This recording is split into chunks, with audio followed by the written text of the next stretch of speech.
கிட்ஸ்லேனியம். Hi குட்டீஸ், இன்னைக்கு நம்ம பார்க்க போகிற வீடியோ என்னன்னா உயிர்மை எழுத்துக்கள்.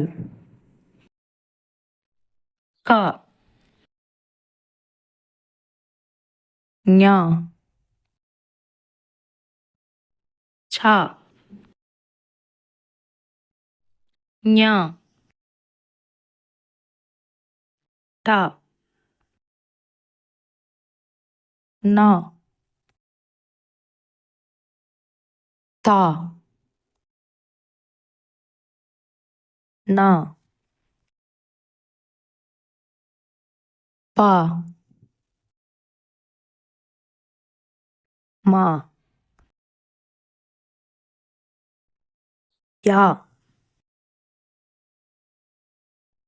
ரா,